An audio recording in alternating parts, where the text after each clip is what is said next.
So the news for Joe Biden just keeps getting worse and worse and worse. So as a direct result of Israel's bombardment of Gaza, he is now hemorrhaging Arab American voters, Muslim American voters, young voters, even among Latino voters. He should have like a 30-point lead, and he has a 4-point lead. So these numbers are, to put it bluntly, devastating. If the election was today, not only would Trump, a guy with 91 criminal charges, beat him, he would beat him handily. So I want to give you, there's two parts to this here. I'm going to give you the recent string of polls and how bad they are for Biden. And then I'm going to get to specific issue polls, and that's potentially even more devastating. So this is from Real Clear Politics. They do an amalgamation of the polls, and what you're going to see here is Trump is up in the last 10 polls nationally. Now, I should also point out, guys, for a Democrat to win, historically at least, they need to, in modern American history, they need to win the popular vote, the national vote, by like at least 2 points, maybe 3 or more.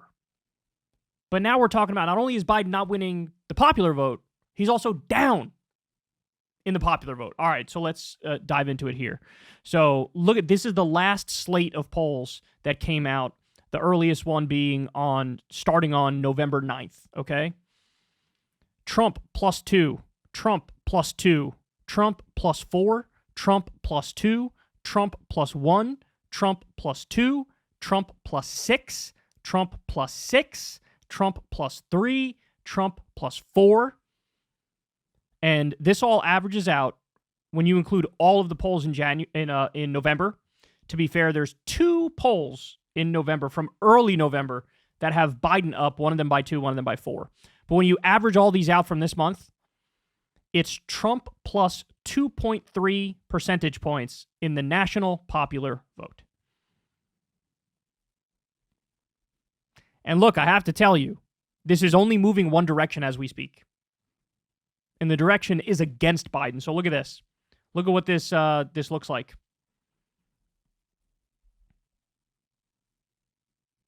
Look at this. You see the giant spike for Trump and the relative fall off for Biden?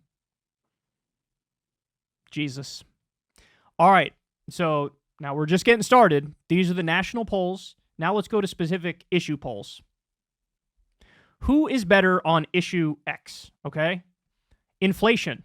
Trump leads Biden 51-39. Jobs and the economy. Trump leads Biden 51-41. 10 points up on the economy. We're going to come back and discuss a little bit of these, but let me run through them. Immigration. Trump leads Biden 50-40. Crime.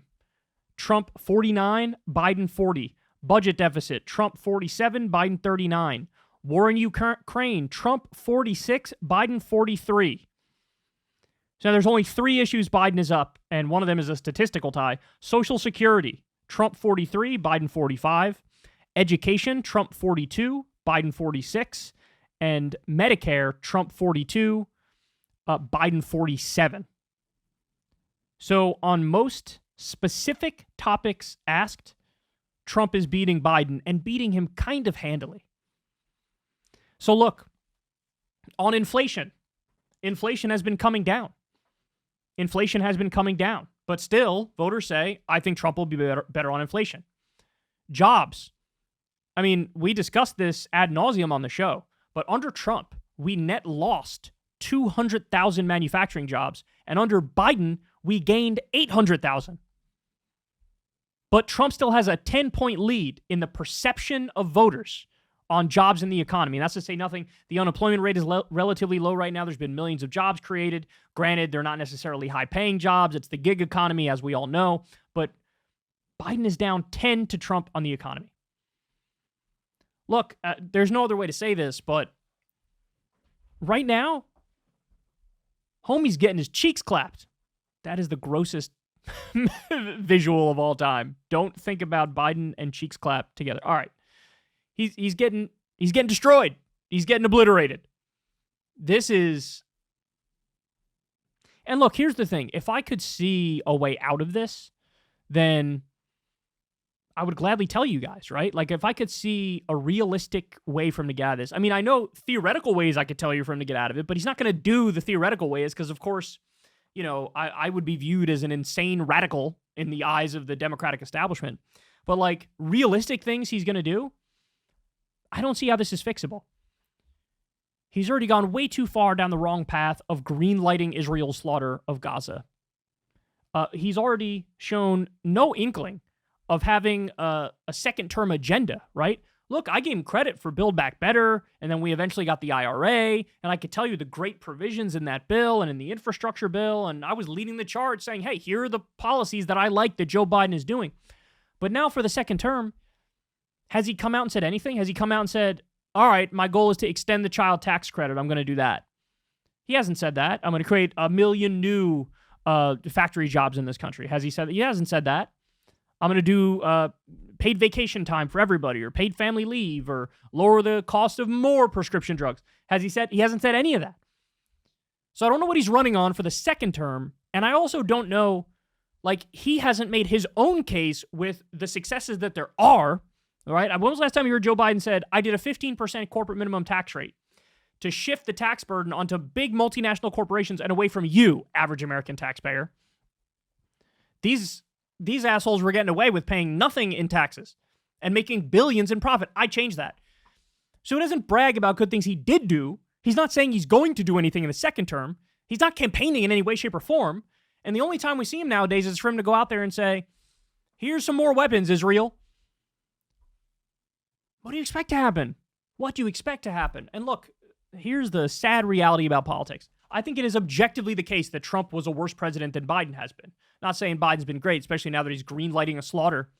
But time heals all wounds. And people tend to forget the longer... Like, that's why George W. Bush, after being out of office for such a long time, his approval rating went back up. Because people forget.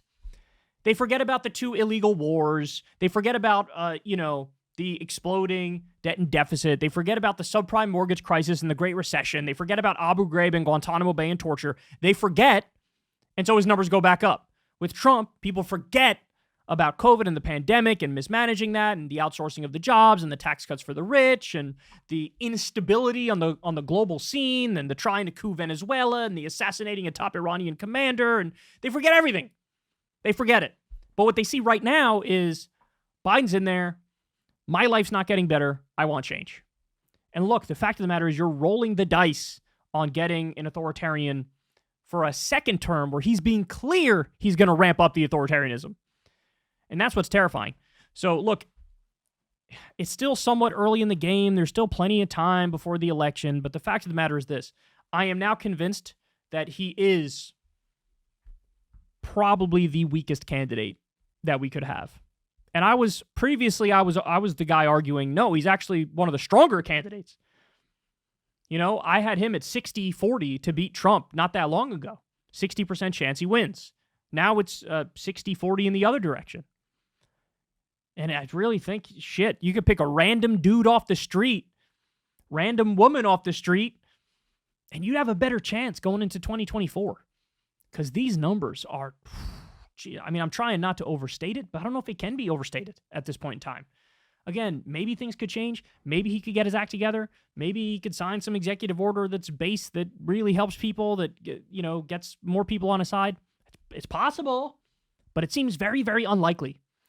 And we're talking about a guy in Trump with 91 criminal charges. We're talking about a guy who wants to implement Project 2025, the horrendous nightmare of an agenda laid out by all the hundreds of right-wing think tanks. They want to totally gut the administrative state. They want to totally deregulate everything in sight.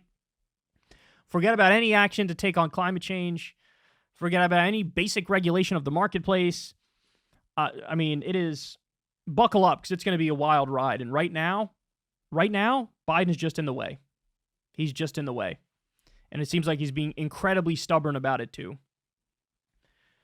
So, look, I hope I could come out here and give you better news, but there is none at the moment. And even when you add like RFK and Cornel West into the numbers, Biden is still down. He's still down.